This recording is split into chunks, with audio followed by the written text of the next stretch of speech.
So Peyton, I'm always interested when I drive by a business, usually like a local business or a smaller business or not something like super corporately owned, how there's often like words, like marketing words on the awning or on the sign, right? And so I'm always kind of interested in what those words are. And in the town I live in, there's a hardware store. There's very few stores in the town I live in. There's a hardware store that has one of those old, it's like an old downtown with all these brick buildings, and there's the awning outside. And on the awning it says, tires, hardware, auto parts, paint. Okay. And it's like, that makes sense. That's all hardware store related terminology, but it still seems kind of random, right? Like, and maybe this is because I'm not a handy person, but like hardware. That seems very broad, and maybe that's the point of it. I don't know. But I always kind of just think it's like, how did they choose those words? You know what I mean? And I have one that always sticks out in my brain is I was on a trip in Wisconsin in college, and we were driving, and Wisconsin's like cheese land, I guess. And there was a store, big, huge store on the interstate. It said two things. It didn't say the name of the business, didn't say anything about it. It just said cheese fireworks. And I thought that was super funny because it's like, well, I know what they sell, right? They sell cheese and fireworks. And I also understand why, because like when you're going into Wisconsin, like you're not allowed to have fireworks in Illinois. It's two things people care about, right? Wisconsin cheese, whatever. But it's just like such a random thing to read, right? Like cheese, fireworks. You don't even know what store it is. You just know like, oh, you know the cheese fireworks place off the interstate, right? Pretty funny. But there's an even weirder combination that I found out earlier this week. It's a company that I've known of for a long time. I think everyone's known of it for a long time, but it turns out they have like an interesting spectrum of things they sell. To my knowledge, it's been an appliance company. Microwaves, washers and dryers, ovens, stuff like that, right? General Electric. You know that? GE? Yeah. They make, I've had a microwave. We had an oven. Seriously, like they just make these kinds of things. Washers and dryers. That's what I was under the impression they made. But I recently found out there's another category that they're involved in. Military-grade heavy artillery. No way. No way. What? They make the M134 minigun and the GAU-8 Gatling gun. Like, these are like big, fancy, like Call of Duty, mounted on top of vehicle guns. Like on helicopters, on cars. GE, same company, makes that stuff. Like, crazy, like, is this even real military weaponry? I had no idea. Is it hard to fault them that General is in their name? No. I mean, they didn't say they're not specific electric. That's to be fair, I know a lot of companies do a whole lot of business like on these like enterprise level things where you don't market because like if you need to know, you know. So like it doesn't surprise me that much. I just couldn't believe that such a big appliance, in my mind, appliance company did such crazy stuff. But picture this. I can see it now. We drive down the road and you see an awning over a business that you don't know what it is, and it says washers, dryers, miniguns.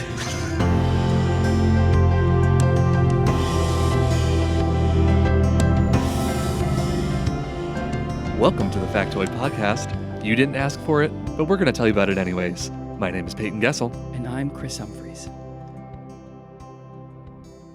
Chris, I've had some close calls with snakes in the past year. Okay. And the first one was actually at a campground when I was in Joshua Tree National Park a few months ago on vacation. Our camper van had a little camp stove in the back, and our first night in the park, we had woken up very early in the morning to go out hiking. We come back and we decided we were going to make some tacos, and we had bought a lot of ingredients for them, and we're getting ready to fry up some vegetables. And I don't know if you've ever cooked on a camp stove, but you can actually, there's a lot of utility there. You can make something good. So I'm getting ready and I'm starting to pull ingredients out. Amy's cutting them all, and then I'm facing towards the back of the van as I'm starting to fry things up. And out of the corner of my eye, I see something in a shrub nearby, and I turn, and it is a snake. And I do not know what kind of snake it is. I've looked up since then. It was brownish, orangish, and it could have been a rattlesnake, from what I understand. Sure. Rattlesnakes are pretty big in that part of the country. And I don't know who was scared more, though, me or the snake, because both of us freaked out, and I jumped in the van, and he jumped back in his little bush. Sure. And then I waited for a few minutes, and eventually he had the courage to come out first. So then he slithers under our van, and then I think like, well, he's, checkmate. He's got us trapped.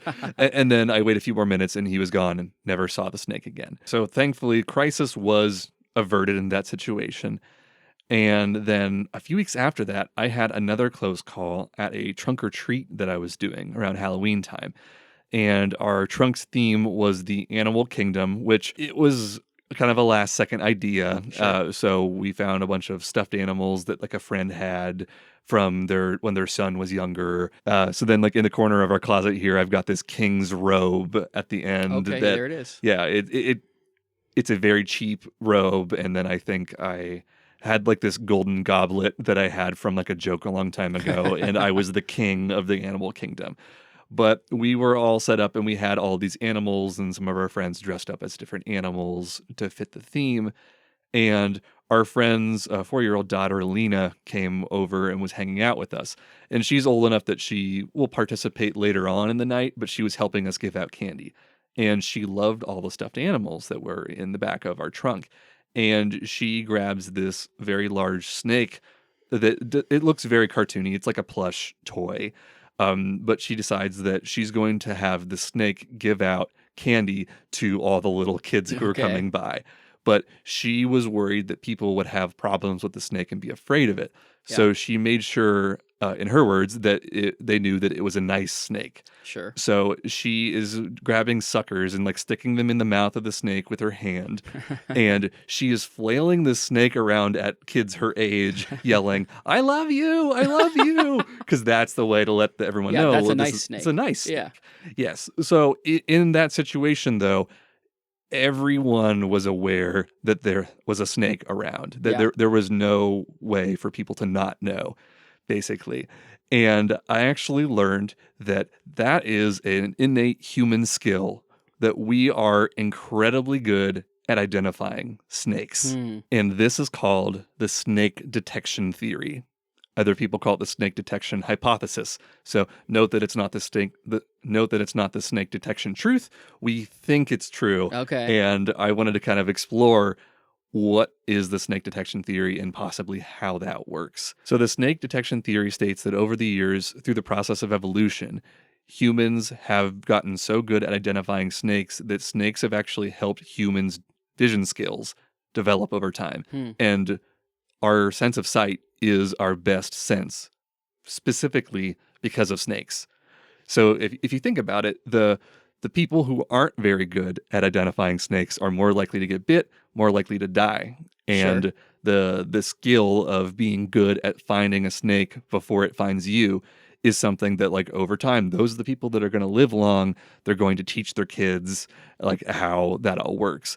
And it made me wonder, like, what if, imagine a world where snakes smelled very weird, and that was like the big thing, and that like our sense of smell got really good and we were good at smelling snakes.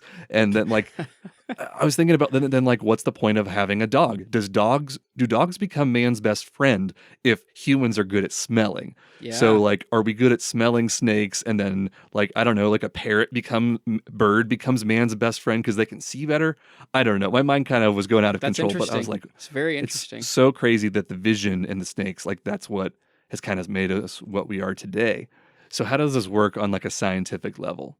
As we've said, that over time humans have been identifying the snakes, but what that has done to our bodies, I thought, is really fascinating. There's a region of your brain called the pulvinar region, Hmm. and that region is very focused on like how you identify things with your vision. And if you look at like a cross section of like the human brain compared to other animals' brains, our pulvinar region is massive compared to a lot of other ones. And part of the theory is that because our region got so big over time, that like this is why we're so good at identifying objects. Hmm. And I was recently reading like a study in Japan about this, and they would show these images that were slightly obscured, and they blurred out, or they like kind of added some noise into these images of different animals. And the goal of the study was to show like a super blurred out image of an animal, and then they go in steps of 10%, and then they say like, call out the animal as soon as you could see it. And consistently, snakes, the first animal everyone sees, even compared to worms. I thought that was Really? crazy because, yeah, like a dog, or like, think about like animal shapes. A snake isn't a very common shape. It sticks out like because it's like curvy and long and Mhm. skinny and stuff. But yeah, like a worm looks Like the shape of it's almost the same, but Yeah. somehow we see it like so much faster. Have you had any like run-ins with snakes? Like, do you have any evidence to prove this? I see snakes all the time, and like it's funny because I always wondered, like, are there way more than I'm aware of, or am I seeing all the snakes that are around? And I don't know what the answer to that is. Maybe it's both. Maybe, but I know that like I specifically remember times where I'm walking and you see that, and it's like, oh, there's a snake there. You know what I'm saying? Absolutely. So I definitely think I'm aware.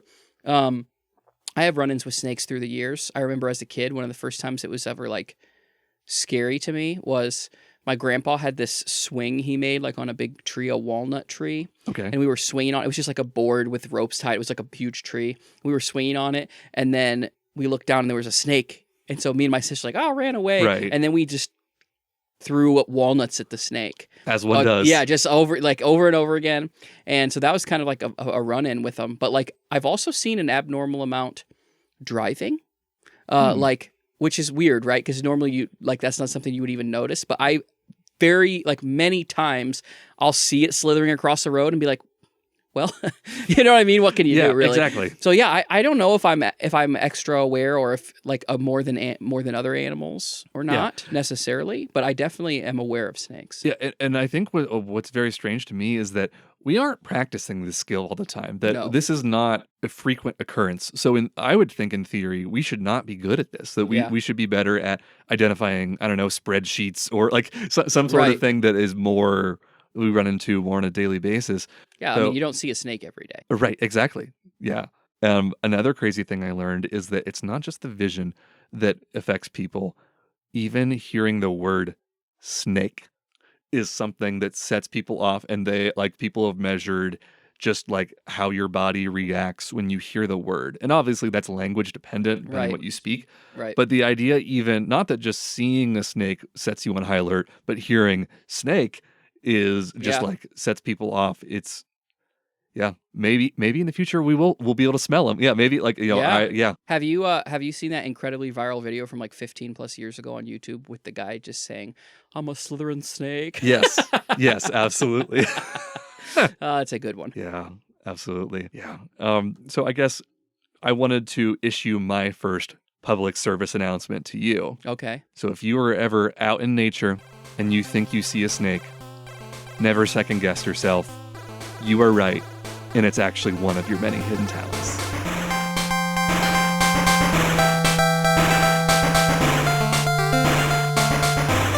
So we've talked about this. I'm sure if you listen to this podcast long enough, you probably know I'm not much of a sports guy. I'm not, completely ignorant to all things sports. I can even enjoy watching sports. But it's not something I necessarily invest a lot of time in on my own, right? But through the years, I have gone to sporting events here and there. My family are big St. Louis Cardinals fans. I've been to Cardinals games. I've been to a couple Rams games. I went to high school football games and stuff occasionally. Sure. But I have one specific memory of a high school football game that really sticks out in my head. And this was, I think it was my freshman year homecoming football game. And again, I didn't even go to that stuff normally. In fact, thinking back as I was remembering this, I'm not 100% sure of the exact details because I really don't remember why I would have even gone to the homecoming football game. Like, it's just not something I really did. You didn't have a hot date? No, I didn't. At the time, I don't believe I did. But I remember being at the game, and during the halftime show, the band played, and I had a lot of friends in the band. They were doing their marching band spectacular. But right near the end of it, someone who I didn't actually know but kind of knew, right? I knew who they were just from seeing them, streaked across the field in the middle of the field. And I say streaked, I use it loosely because they weren't completely naked. They had a flag, and they also had like some kind of thong type thing on, right? So, Sure. But they were all out. I think that's close enough to count it. Yeah. And it was like, at the time I remember thinking, what? You know what I mean? It was like, what's going on? Is that real? And then, everyone talked about it. And it was, I don't know if he was a senior. I don't know if it was like a senior prank or if it was just a let's do that, whatever, right? Right. But I remember that's like stuck in my head. It's like, man, I can't believe that happened. But I have some other interesting memories with sports where kind of funny things have happened that have been interesting to me. And it kind of starts with the fact that when I go to a sporting event, I've gone to Cardinals games, like I said, I have as much fun analyzing the environment, analyzing the billboards, analyzing the food, analyzing the people as I do with the game, right? And no offense to baseball fans, I really am not trying to offend anybody. Baseball is like a pretty boring sport to me, But right? yes, I like baseball, but it is also still boring. And my family, big fans of baseball, but like it just doesn't keep my attention that much. Even if it's an exciting baseball game, it's like they got 6 hits. You know what I mean? Like it's, Yes. you know what I mean? That's probably an understatement. But home runs are exciting and things are fun and people clapping and the organ and boom, boom, boom, boom, whatever. It's fun. I do enjoy it. That being said, I really still like going to baseball games. But there's another specific example of a baseball game I went to where I remember something happening. And like I said, I've been to quite a few. My family normally stuck with relatively modest tickets. We would go and they'd be, on the top tier. We'd be up high. Same here. Like, there's no point in going all out for an 8-year-old. Exactly. Exactly. It's a family event. We don't need to be with all the crazy sports fans. But one time, my dad got tickets from a guy he worked with to a Cardinals game. And so we just kind of made, if I remember right, like some kind of weekend trip or a weekday, whatever trip. And these tickets were good. Like, they were like the only time I've ever been, if I remember right, maybe even on like the bottom level, and we were like, I think in between on the first baseline kind of thing. Yeah, you could see how many steroids Mark McGwire had used. You could see actual people instead of just little tiny, moving things, right? And so it was interesting just to be at that perspective, even as a kid who, I enjoyed the game, but it was, as baseball is sometimes, a boring game. It was like, if I remember right, and this could be wrong, I'm willing to admit I don't remember things perfectly. 6th, 7th inning, it was most of the game. We hadn't even got a hit yet, right? It was like, it had been one of those pitchers duels, which are like, come on, you know what I mean? And it's like, it was boring, and I was like, man, and during that inning, somebody on our team, the Cardinals, got a hit. And it was like, it wasn't a single, it was like a double or a triple. It was a great hit. Yeah. And as soon as they hit it, a guy in the first row hops on the field, has a flag, and he runs across the field. He's screaming, yeah, good job. And like, he immediately gets tackled and apprehended and arrested, right? Because you're not supposed to do that. Yeah. But that stuck in my head too. And like, we watched this game later on TV because I wanted to know, like, they don't show that stuff. The announcers said like, oh, there's a guy, and they got him. Like, that's all it was. You know what I mean? Yeah, there a little bit of inside baseball on inside baseball. It wasn't even trying to do that. That's funny. But so like I have a friend who videos a lot of pro sports and like sports broadcasts, and I know that for our local hockey team that there was some guy who was a fan who I think he became popular several years ago for being like a fairly large guy he was shirtless and he would dance a lot. And I think maybe he would paint his chest.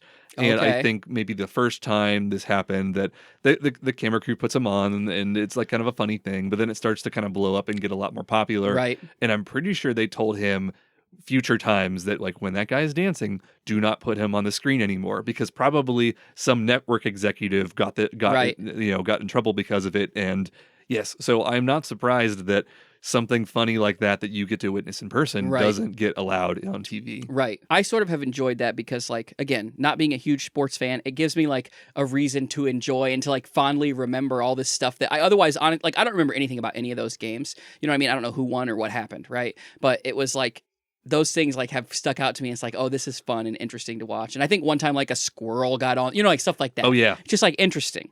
And so those are things that I really remember about sports. But today I want to talk to you about something that happened regarding a baseball game. And we've talked about this before in person, you and I, about how like a lot of times our podcast topics, we come at them slightly different angles. Yours generally are like a deep dive into like maybe a historical, cultural, geographical thing and how that comes about. And mine are often like these crazy stunts or like fun events that have happened, right? So today's no different. This has hints of our Tommy Fitz late night flight, right? This has hints of Philadelphia battery throwers in it. Yeah. But it also has hints of my memories of a child going to all these games. Today, I want to tell you about Michael Sergio. Have you ever heard of Michael Sergio? I have not heard of Michael Sergio. Michael Sergio was, for one, big into the skydiving scene. And when you're a skydiver or when you're in some kind of dangerous job or dangerous hobby, there's a term that gets thrown around a lot, it turns out, which I found out in my research, and that is the pucker factor. Have you ever heard of the pucker factor? No. And and it is exactly what your face is making, right? It's when you do something crazy or exciting or intense, you kind of, well, to put it mildly, pucker your sphincter, right? Okay. Sure. Like that's where it comes from, right? And so the pucker factor is something that skydivers deal with often. And I'm going to read an excerpt from a Sports Illustrated article that actually talks about our topic for today, and it from the 1980s, and it says this. It's a scale from 1 to 10. It's going to be referred to from here on out as the PF. So a PF 10 can be a near mythical achievement, but more often it's merely terminal. According to skydivers, you earn it when both chutes fail, when you're gyrating wildly at 120 miles an hour heading straight down, and fear puckers your sphincter with such force that your eyeballs pop out of your head before you bounce.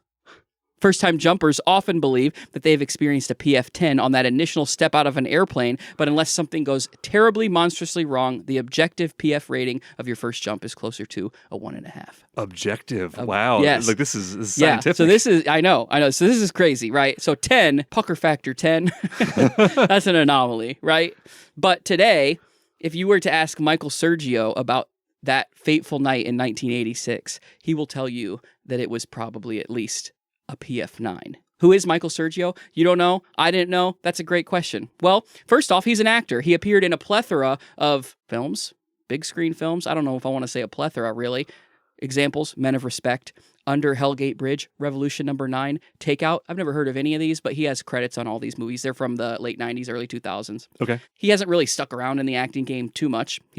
In fact, his fame hasn't really stuck with him. He only has 500 Twitter followers currently and 300 Instagram followers. So, he's not a famous dude. I mean, I think this is a great way to be like mildly famous where like no one's going to recognize you. You don't have a huge following, you don't have the risks of having that big following. Right.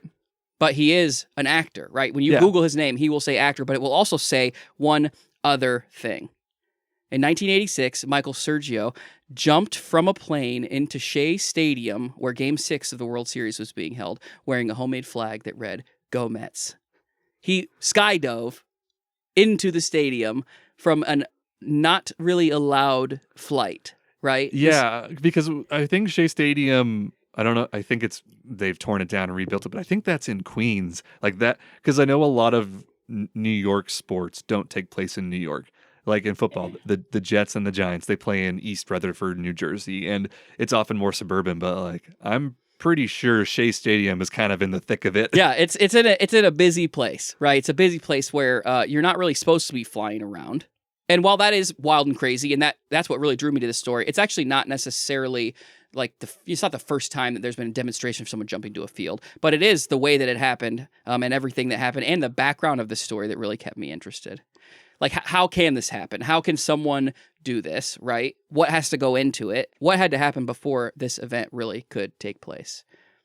There's quite a few pieces that have to happen, and learning about all of those are quite interesting. And unlike Tommy Fitz from our episode in the past, this isn't just a thing where you can drunkenly make a decision and go do it, right? Because you got to jump out of a plane. You can't just fly it yourself and jump out of it. That's a terrible idea. So it even includes some other people. Yeah, you have accomplices. That's right. You have to have someone who's willing to really go out on a limb for you. And it turns out, I learned that when you're in a stadium like this, in a big event, especially in something like the World Series, there are people constantly like monitoring air traffic control and all of that as part of the thing to make sure there's nothing big going on. Absolutely. I would go to the Hall of Fame game when I was younger for football. So that's the first preseason game of the season. And that was in Canton where the Hall of Fame is at. And I remember my dad pointing out to me all of the snipers that were around at the game. That's crazy. Yeah. And that's even like that is probably the smallest stadium that anyone plays a pro football game in. I mean, it's basically there's a high school and a college that use that as their stadium. So even the tiniest ones have, people. Because there's a lot of people in one place. You know what I mean? So I guess that just leads me to wonder, how can this happen? You've really got to have someone you trust or someone who's willing to do something. Pretty good friend, someone who owes you. I don't know, right? How would you find someone like that? That's an important and interesting part of this story that we have to talk about. About a decade earlier, about 10 years before this, Michael became skydiving buddies with this friend he had named Owen Quinn. And to make a long story relatively short, Quinn was another jumper who had a lot more experience than Sergio did at the time. He kind of became a mentor to him. He taught him all the tricks, showed him all the things, took him with places. They would do things together. But in the 70s, Quinn was somehow connected to like the construction scene in New York City. And Owen Quinn had the bright idea that he told Sergio in a little meeting they had together that he wanted to jump off, base jump, so like jump off of a structure, right? Off of one of the Twin Tower buildings that were currently being built. And they talked about it, and he didn't really he didn't know how it would work or didn't know how it happened, but Sergio said, Quinn, man, you got to promise me as soon as you do this, you'll let me know. I want to be a part of this. So he said, sure. So they leave. There's 2 towers, so one could jump off each tower. Exactly. They could do something crazy, right? And if I'm Sergio, I'm thinking, do it and let me know, but I ain't going to be there. You know what I mean? Well, 3 years later, Quinn calls up Sergio and says, hey, man, I'm doing it. You want to come take pictures? You want to be with me? Because they're not done yet. They're still building these towers, and they're over 1,500 feet tall, right? The North Tower, I believe, is the one they jumped off at. So they meet at the base of the North Tower, and they climb up, and the elevator's not working that day. The construction elevator's not working. So all the construction, everybody has to go through the actual main elevator of the building. Oh, wow. And so they do that. They get up to the floor they're allowed to go to, and then they start climbing up the rest to get to the top, where they get stopped by some people. But they end up being able to convince whatever security guard or whoever was in charge that they're allowed to be where they're at because they're carrying like a roll of tar paper or something, like they're supposed to be going. They have a really good disguise. Yeah. Like this is the most like Tom Cruise kind of thing it ever. Sounds like a movie, right? And all the things about like Sergio's appearance say that like he kind of just looks like a construction worker or a rocker, or like he looks like whatever he needs to look like. Yes. And he's done all these things, and so like these guys can pull it off, and they get to the top and they kind of scout out what's around because no one's on the roof because no one's supposed to be on the roof. Right. And they scout out and they see what's going on, and they get to the top and they realize like, man, are we going to do this? Because like it turns out it's not a perfect flat wall, right? Like they got to kind of run and dive. It's kind of scary, right? And so they decide, let's do it. Quinn goes back down a couple floors, gets all the stuff that he had, parachute, all the stuff he needs. And then Sergio's up there waiting for him with a camera, and they get up there and they don't know what to do. And Sergio talks about how like, oh, I'm watching him like just say to himself, like, I can do it. I'll do it. I'm just going to do it. All of a sudden, he just runs, dives. Sergio gets the picture. He floats down. He has to fall about 50 floors before his parachute's able to open up. Right. He said he falls 50 floors. His parachute opens up, and you know how you kind of hang there for a minute. Yes. He's like at the window in front of an office, and all the people are like terrified at him. And apparently he yelled, hey, take a picture, right? This guy's like enjoying it all. But this is in the middle of downtown New York City. Like there's buildings all around. He said when he was falling, it felt like there's needles pointing up at him. Like how crazy, right? Like this is a wild stunt. And so Sergio and Quinn, they have this whole thing together. They have all this history. This happens. He ends up getting, obviously, taken care of, taken away, whatever. But they remain friends through all this. And because of how they work together and how, like, I feel like that's a bond you don't lose, right? Mm-hmm. And maybe it's one of those things where it's like, hey, man, I owe you one. Whatever you got, whatever you need. I've got one last job. Exactly, right?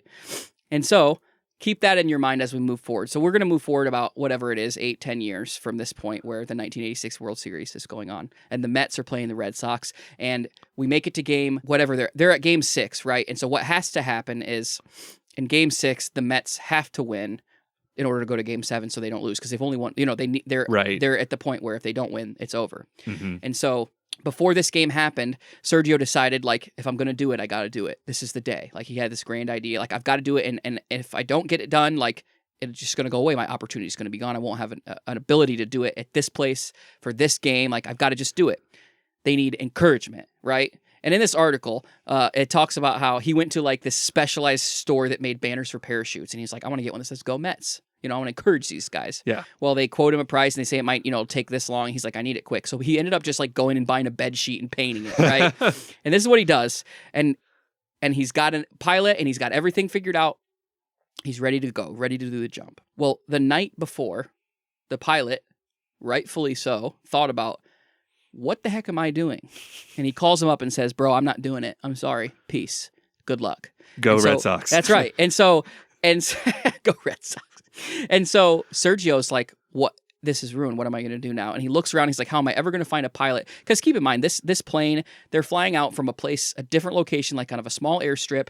They have to fly like down lower than you're supposed to fly. They have to not report what they're doing. They have to have their like lights off and everything. Like they're doing things you're not supposed to do. They're supposed to be in airspace they're not supposed to be in. And so he's got to find someone. And last ditch effort, he says, I'm going to call Quinn. I'm just going to call him and see what he says. And luckily, Owen Quinn pulls through, and he doesn't do it himself, but he knows someone. He's like, I know a guy. I'll give him a call. And it all works out. And here it comes. That's the day. The next day, they fly out. They do the thing. He parachutes in. Everyone sees it. There's like crazy like reports of this online. Like you can watch it. I mean, it's in the 80s. It wasn't that long ago, right? And it's pretty cool. It's kind of an exciting, kind of a good story. But obviously, he, just like happened when I was at a baseball game, he gets tackled, arrested, and he goes to prison. And because of how dangerous this flight was, the FCC decided, like, we're punishing this to the fullest extent that we can possibly do. We're giving him all the sanctions they can have. We're giving him the worst that they can get. And so they put him in prison, and they're poking and prodding and saying, Sergio, who flew you? You got to tell us who flew you. He wasn't telling. Mike wasn't going to tell him. Yeah. He's like, I'm not doing that. And so they decided to say, look, I get it. Here's what we're going to do. We're going to keep you in here until you tell us. And we're going to fine you every day you don't. Wow. And so it's like hundreds of dollars every day, right? Or $100. I can't remember. $1,000. I don't remember. But after 3 weeks of them constantly asking him, keep him in prison, they decide, this guy's not telling us. It's not going to happen. I guess we have to let him go. Because they're trying to make a big deal out of it, so that, Sure. just tell people you can't do this. But he wouldn't budge. He decided he wasn't going to do it. So he actually got out of this relatively scot-free. He got like community service and $1,000 fine. Oh, something, yeah, that's great. Which is like, I mean, it's kind of like awesome. Yeah. You know what I mean? Like, what a story. I would have loved to be there at that one. You know what I mean? That's way Yeah. cooler than just seeing a guy jump out or a guy run across the field in a thong. You know what I Yeah, mean? Like, how exactly. much cooler is that? I don't know this guy, obviously, right? And I think I would like him. I think he's probably a great guy. But he seems to like find quite a bit of value in this. His Twitter, which I talked about, Twitter handle, Shea Jumper. Oh, Shea yeah. Stadium Jumper, right? And I looked at it. I'm talking 10 times in the last 2 years. He's talked about it on his Twitter. Wow. But all that to say, I mean, I understand. Like, that's a pretty crazy thing. That's a really interesting thing. But good for him. And you got to know what means a lot to you, and you got to hold on to it. So I'm proud of him. I think it's a really crazy thing. I would have loved to see it. And while I may not know much about sports, I think I am growing more familiar with crazy things that happen in the context of sports.